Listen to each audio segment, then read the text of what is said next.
Bonjour les amis, très content de vous retrouver. Bienvenue sur ce 4e volet sur les 5 prévus pour maigrir en s'amusant. Aujourd'hui, je vais vous parler du jeûne. Cet affreux mot qui effraie tout le monde, je vais vous démontrer que cette peur de jeûner est infondée, surmontable, et comme beaucoup d'autres peurs, cache une bénédiction de la nature. Comme un train peut en cacher un autre. Il y a beaucoup de sortes de jeûnes, autant qu'un curé peut en bénir. Sans jeu de mots, parce que souvent, il y en a beaucoup qui émanent de la religion. En voici quelques exemples. Le jeûne long, plusieurs jours, voire plusieurs semaines, comme le docteur Mikao Usui, le redécouvreur du Reiki, 21 jours sans manger ni boire en haut du mont Kurama, quelque chose quand même. Le jeûne court, hydrique, on ne mange rien, mais on boit de l'eau. Le jeûne court sec, on ne mange ni ne boit. Et le micro-jeûne, ou jeûne intermittent, et c'est celui qui va nous intéresser aujourd'hui ici. Alors je ne vais pas m'étendre sur toutes ces sortes de jeûnes et encore moins remonter à leurs origines. La particularité de ces vidéos est d'être pragmatique, on va donc aller à l'essentiel. Dans nos pays industrialisés où l'abondance règne, nous mangeons trop et trop souvent. Et même beaucoup trop et beaucoup trop souvent. On mange, on n'arrête jamais. L'organisme est constamment nourri et parallèlement de plus en plus mal. Quand on écoute les anciens parler ou simplement les gens pessimistes, il y a une expression qui revient presque aussi souvent que Il n'y a plus de saison, ma bonne dame. c'est On est peu de choses. Alors moi, quand j'entends ça, je dis, parlez pour vous. En effet, l'être humain n'est pas peu de choses. Il ne sera peu de choses que pour ceux qui l'auront décidé. Il est capable de survivre aux pires privations, aux pires traitements, pendant des jours, des semaines, des mois, des années. Il n'y a qu'à lire le récit de ceux qui ont vécu l'horreur pour se rendre compte à quel point l'être humain peut être résistant quand il l'a décidé. Car tout réside dans la décision de. Tout se passe ici. C'est votre mental qui fera que le corps résistera ou au contraire capitulera. Les millions d'années d'évolution nous ont doté de la capacité de survivre à énormément de choses. Nous avons des ressources innées prêtes à se mettre en action pour nous sauver de toutes sortes de tourments lorsqu'ils arrivent, des parachutes prêts à s'ouvrir. Et dans ces parachutes, il y a celui conçu pour faire face à la privation du besoin primaire, sans doute le plus crucial, l'alimentation. Nous sommes naturellement conçus pour survivre à la privation de nourriture pendant des semaines et des semaines. Cette privation de nourriture existe chaque jour et chez tout le monde. Vous en faites déjà l'expérience au quotidien sans savoir. Et c'est une excellente chose. C'est normal. C'est la vie. Nous sommes conçus pour ça. Et quand est-ce qu'on fait l'expérience de ça ? Pendant les heures où vous dormez. Si vous dormez 8 heures, même dans le pire des cas où vous auriez mangé juste avant de vous mettre au lit, ce qui est à déconseiller formellement si vous voulez perdre ou pas prendre de poids, lorsque vous vous réveillez, votre digestion est terminée et les nutriments assimilés depuis au moins 4 ou 5 heures, pendant lesquelles, si vous n'aviez pas ce système de survie, vous seriez mort dans votre sommeil. Comme une voiture qui s'arrête quand le réservoir est vide. Heureusement, on a toujours une réserve. Et des réserves pour éviter de mourir. Alors dans cette vidéo, je vous propose de vous montrer comment aller taper dans ces réserves, le plus possible, et le plus souvent possible de façon naturelle, facile, sans privation, ou alors si peu, pour améliorer toute votre vie. Et là, croyez-moi, je pèse mes mots. Nous sommes censés manger en fonction de nos instincts alimentaires, comme j'ai expliqué dans nos précédentes vidéos. On va imaginer une personne avec un comportement alimentaire idéal, et on va regarder comment elle s'alimente. D'abord, elle ne mange que lorsqu'elle a faim. Pour savoir comment, cliquez ici. Ensuite, elle s'arrête normalement quand elle a plus faim. Pour savoir comment, cliquez ici. Entre ces deux extrémités, elle mastique tout et insalive tout ce qui entre dans sa bouche. Pour savoir comment, cliquez ici. Mais même avec la plus grande rigueur, la plus grande assiduité dans l'écoute de ses instincts alimentaires, même la personne la mieux intentionnée, la plus scrupuleuse ne pourra jamais donner à son corps la qualité exacte et la quantité exacte de ce dont il a besoin sur le moment, ou dont il aura besoin après pour faire face à une dépense inopinée d'énergie, genre une fuite, stress. Et même là, il est incapable de savoir ce qui va se passer après, ou ce qui va pas se passer s'il décide de faire la sieste. Le corps devra savoir quoi faire de ce surplus de carburant, ou à l'inverse, savoir où aller s'en procurer s'il en a besoin très vite. Donc, comme tous les ordinateurs qui ont un buffer, une mémoire tampon pour garder une fluidité du signal, nous avons aussi ce buffer qui s'appelle le pancréas et les hormones qui sécrètent. Alors je ne vais pas vous faire un cours de médecine, rassurez-vous, juste une explication simple qui vous permettra de mieux vous rendre compte de ce qui se passe dans votre corps jour et nuit. En effet, on est en permanence sous l'influence de l'une ou de l'autre de ces deux hormones. Soit on est sous l'influence de l'insuline, qui permet de stocker le surplus de sucre, soit on est sous l'influence du glucagon, qui permet de déstocker le surplus de graisse. C'est soit l'une, soit l'autre. Elles s'annulent mutuellement. Choisis ton camp, camarade. L'insuline, c'est l'hormone sécrétée par les cellules bêta du pancréas, qui est déclenchée lorsque le taux de sucre dans le sang dépasse un certain seuil. Elle est donc hypoglycémiante, c'est-à-dire qu'elle fait baisser la glycémie, en débarrassant le sang des sucres en excès. Elle capte cet excès et va le stocker dans le foie, dans les muscles, sous forme de glycogène. Glycogène, c'est un carburant immédiatement assimilable par les muscles. Et quand il n'y a plus de place dans ces deux endroits, et c'est là que ça devient intéressant, elle transforme le sucre en gras et va le stocker partout dans le corps. Et quand je dis il n'y a plus de place dans les muscles, vous verrez dans la vidéo suivante combien il est important d'en faire de la place. Comment? En vidant les muscles régulièrement par le sport, de leur réserve de glycogène. Moralité, plus on mange de sucre, moins on bouge, plus on a de chances que ce processus se termine en stockage de graisse. Donc lorsqu'on veut en perdre, ou tout simplement ne pas en prendre, il faut éviter au maximum d'aller jusqu'au seuil de conversion de ces sucres en gras. Eh oui, vous m'avez bien entendu. Cette phrase que vous devriez graver en lettres d'or là-haut, ce sont les sucres qui font principalement grossir, et non pas le gras. Alors je dis bien les sucres, et non pas le sucre, parce que quand on parle de sucre, tout le monde pense à celui qu'on met dans le café ou dans le yaourt. Mais on verra qu'il existe une pléthore de sucres cachés, auxquels il faut absolument faire la chasse lorsqu'on décide de maigrir en s'amusant. Ça sera l'objet d'une prochaine vidéo, après les 4 sur comment manger, et la 5e sur le sport. Je ferai une autre série sur quoi manger. La bonne nouvelle est que cette insuline qui stocke a un concurrent direct qui fait tout l'inverse, le glucagon. Cette hormone se déclenche lorsqu'il n'y a plus assez de sucre dans le sang. Elle est donc hyperglycémiante. Comment se fait-ce? Là je simplifie, parce que sinon... Lorsque le sucre baisse dans le sang, le glucagon va le chercher là où l'insuline l'avait stocké, à savoir dans les muscles et le foie, mais quand ses réserves sont vides, il va le chercher dans le gras et le retransforme en sucre. C'est pas beau ça? Vous vous rendez compte? Vous avez un brûleur de graisse naturel à votre service, à vos ordres, quand vous voulez. Ce que je vais vous montrer dans cette vidéo, c'est comment lui demander de travailler pour vous. Et quand vous aurez l'habitude, vous verrez que c'est aussi facile que de sonner un domestique avec une clochette.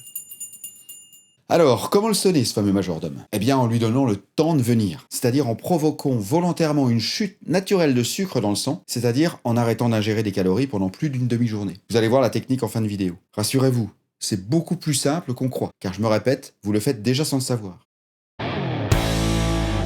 L'homme du paléolithique, dont nous sommes encore très proches d'un point de vue génétique, se nourrissait comment? En fonction de ce qu'il trouvait. S'il arrivait à tuer une proie, à déterrer ou à cueillir de quoi manger, tant mieux. Mais s'il rentrait bredouille, il se passait quoi? Il fallait bien qu'il continue à vivre en attendant la prochaine proie. Et mieux encore, il lui fallait les ressources nécessaires pour pouvoir courir après, se battre avec, au besoin. Bref, énormément d'énergie en réserve pour avoir simplement la possibilité de manger à nouveau. Et inversement, lorsqu'il y avait abondance de nourriture, il était aussi conçu pour manger énormément et stocker un maximum, de façon à avoir des réserves immédiatement accessibles pour rester en vie en cas de pénurie. C'est exactement la même chose pour tous les animaux sauvages et nous. Et nous sommes toujours conçus pour faire de même aujourd'hui. Et ce qui nous rend gros, malades et déprimés, c'est de ne pas le faire. Donc par cette petite analogie, je veux vous démontrer que ne pas manger pendant quelques heures, ou même quelques jours, n'a jamais tué personne. C'est même extrêmement bénéfique pour le poids et aussi la santé. Pourquoi? Car nous sommes conçus pour vivre une alternance incessante de stockage et de déstockage. Et ce, même aussi à l'intérieur de la même journée.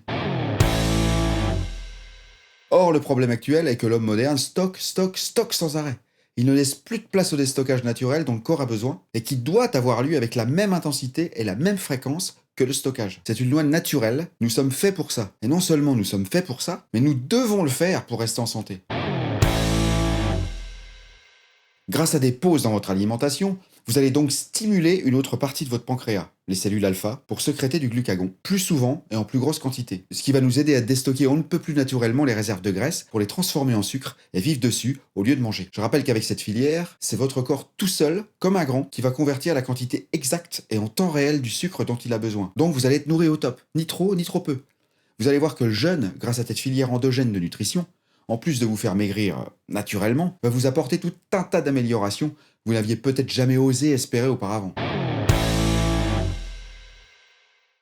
Une pêche d'enfer, une réflexion plus claire, plus pointue, des décisions prises plus vite avec une meilleure assurance, une meilleure mémoire, un meilleur sommeil, une sensation de légèreté, impossible à connaître avec quelque chose dans l'estomac. Plus de coups de barre, plus d'optimisme, faire le plein de projets, ne plus piquer du nez dans les transports en commun, meilleure digestion, évidemment, une véritable redécouverte de vos instincts alimentaires et qui sont tellement agréables quand on sait qu'on va pouvoir les satisfaire très vite. Votre insuline, lorsqu'elle se déclenchera, sera beaucoup plus efficace et vous éviterez ce qu'on appelle la résistance à l'insuline qui peut découler sur un diabète. Vous n'en ferez plus du tout un plat si l'heure du repas pour X raison est repoussée à plus tard, ou si vous n'avez pas votre dose de sucre habituelle. Vous direz qu'au point où vous en êtes, une heure de plus, une heure de moins, ça va pas changer grand-chose. Vous laisserez votre système digestif enfin se reposer. Et comme tous ceux qui se reposent, il sera forcément plus efficace quand il devra retourner au boulot.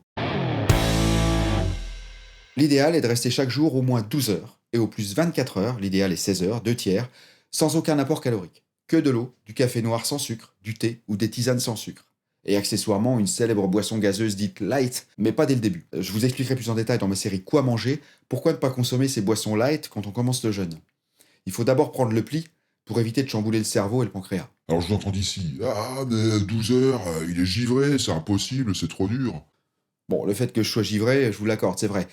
Mais c'est pas du tout impossible. Beaucoup moins dur que de se forcer à faire du sport dans le seul but de perdre du poids alors qu'on n'en a pas envie. Beaucoup moins dur que de faire des régimes en se privant H24. Beaucoup moins dur que de se forcer à manger des aliments qu'on n'aime pas sous prétexte qu'ils ne feraient pas grossir, ou pire, feraient maigrir. Beaucoup moins dur pour le portefeuille que d'acheter tous ces produits dits de régime et qui coûtent la peau du cul, qui sont dégueulasses car à 0%, et qui sont en fait bourrés de sucre et de produits chimiques.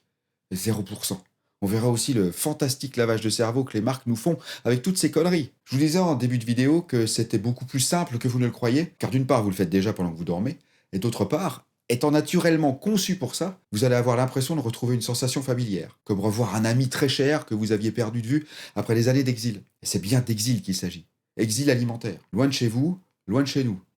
On le fait tous, excepté ceux qui se réveillent la nuit pour manger. Donc, genre, imaginez que votre dernière prise alimentaire, ce que j'appellerais DPA, pour simplifier, c'est-à-dire vous avalez votre dernière bouchée à 21h. Vous allez au lit à minuit. Vous avez déjà capitalisé 3 heures. Vous vous levez à 7 heures, vous en êtes à 10 heures de jeûne. Eh oui, ça va très vite. Ça veut dire que pendant grosso modo les 7 heures où vous avez dormi, vous déstockez. L'idéal est de continuer sur cette lancée jusque midi, voire 13h. Votre première prise alimentaire, PPA, à 13h, vous en êtes à 16h. Prenez l'habitude de cela, vous n'allez plus reconnaître votre vie et vous allez perdre 1 à 2 tailles de pantalon par mois. C'est un coup à prendre. De plus, le café noir sans sucre du matin aide merveilleusement à tenir, comme toutes les boissons chaudes. Un grand expresso noir serré, sans sucre évidemment, c'est l'idéal. La caféine booste le métabolisme et vous aide à éliminer plus, tout en vous donnant la pêche en lieu et place des sucres que vous consommiez au petit-déj. Les premiers jours peuvent être assez déroutants, je vous l'accorde, mais vous allez vite en prendre l'habitude. Surtout au fil des jours où vous commencerez à capitaliser tous les bienfaits décrits avant. Je pense notamment au fait de plus avoir de fringales à 11h. Alors vous pouvez faire ça n'importe quand dans la journée, mais ce sera toujours plus simple de sauter le petit déjeuner que les autres repas, car vous n'aurez qu'à surfer sur les 10 heures de jeûne capitalisées à votre réveil, et vous n'aurez à en rajouter que 6. Alors que si vous prenez un petit déjeuner dont la DPA sera à 7h, et que vous vouliez faire de même, ça voudrait dire une PPA à 23h, pour vous coucher le ventre plein. Et comme on dit dans le Nord, c'est pire que mieux. Sans parler de la difficulté à tenir entre 7h et 23h. Vous pouvez aussi sauter le dîner, mais bon, c'est pas évident lorsqu'on a une famille et qu'on rentre du boulot. Vous me comprenez, je pense. C'est pareil, tout dépend de votre travail, votre emploi du temps, etc. Ceux qui bossent la nuit auront peut-être plus de facilité à sauter un repas plutôt qu'un autre. Ça, c'est à vous de voir. Non, je pense que supprimer le petit-déj, c'est de loin la plus commode et la plus efficace façon de retrouver nos comportements primitifs, qui, je le rappelle, sont incontournables pour tous ceux qui veulent être en forme.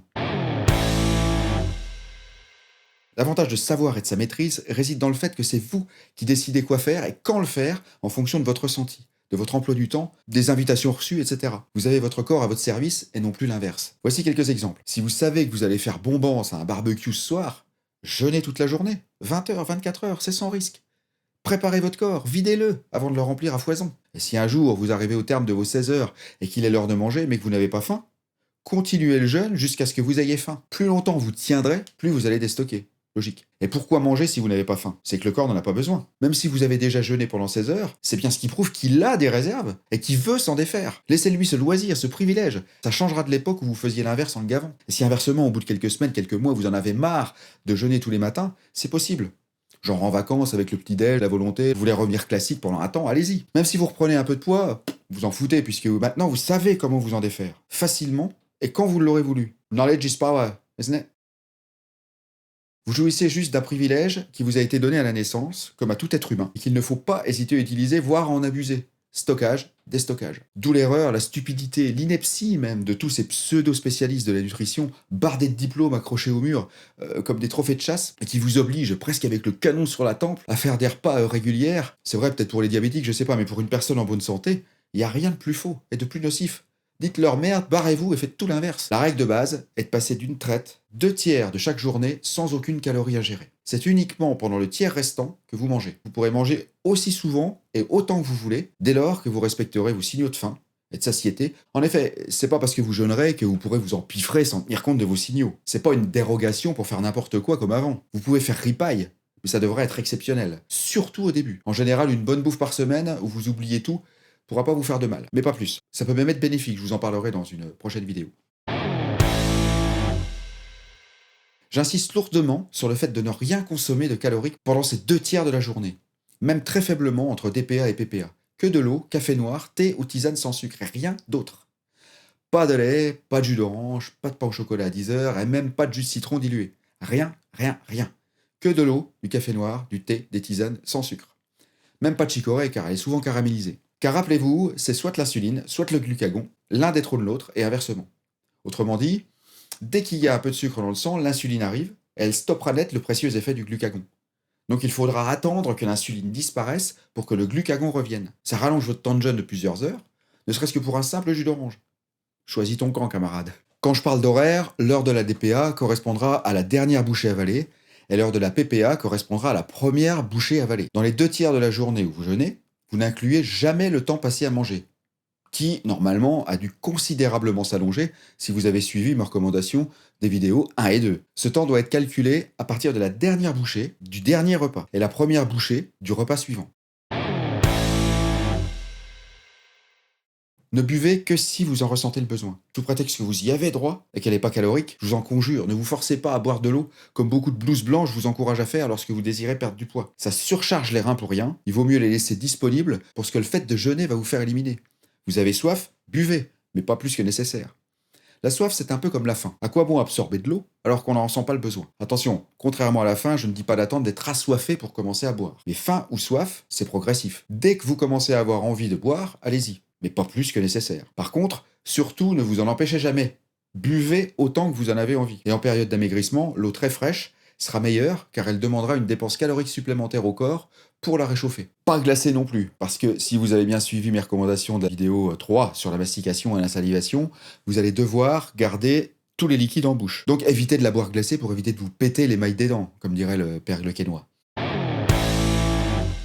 Donc voilà, n'ayez pas peur de jeûner, que vous soyez en surpoids ou pas, ou même en sous-poids, le jeûne ne pourra vous faire que du bien. Et rassurez-vous, même une personne très maigre a quand même une couche de graisse impressionnante. Et dans nos contrées, vous n'avez aucune chance de dépérir, juste de vous sentir beaucoup mieux en adoptant les comportements que votre corps réclame. C'est le même principe que pour les ours, qui eux ont une saison pour s'engraisser et une autre pour déstocker pendant leur hibernation. Sauf que nous, c'est chaque jour qu'on doit le faire, avec une amplitude beaucoup plus subtile et moins perceptible, Dieu merci. Donc voilà, on arrive à la fin de cette vidéo. Merci beaucoup d'être resté jusqu'au bout. J'espère qu'elle vous aura apporté énormément de connaissances que vous allez tout de suite mettre en pratique.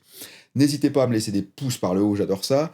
Et vos commentaires, ainsi que vos questions. Si vous avez des questions, mettez-les dans les commentaires et non pas sur Facebook. Il y a beaucoup de gens qui me contactent sur Facebook pour me poser des questions inhérentes à mes vidéos.